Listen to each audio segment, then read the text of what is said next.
আসেন, পারলে দল করে দেখান। এটা হইল? আমি কি এরকম কোনো কথা বলেছি? না। আমি একজন মুফাসসিরে কোরআন, আমি একজন আলেম, এর বাইরেও আমার সবচেয়ে বড় পরিচয় আম আ সিটিজেন অফ বাংলাদেশ। আমি বাংলাদেশের একজন সাধারণ নাগরিক।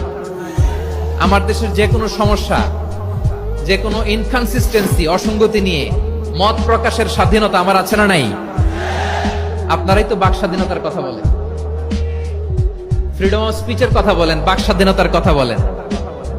আপনারাই যদি আবার কোন মন্তব্যের কারণে বলেন যে রাজনীতির মাঠে আসেন, দল করেন, দেখি কতটুকু পারেন, এটা ঠিক হবে না।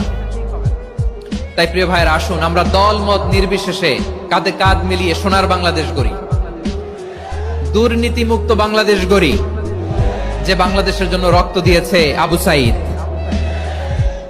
যে নতুন ভোরের বাংলাদেশের জন্য রক্ত দিয়েছে মুগ্ধরা, যে নতুন বাংলাদেশের জন্য রক্ত ঝরিয়েছে 24-এর যে গণ অভ্যুত্থানের প্রত্যেকটি শহীদের। আওয়াজ করে বলেন ঠিক কিনা?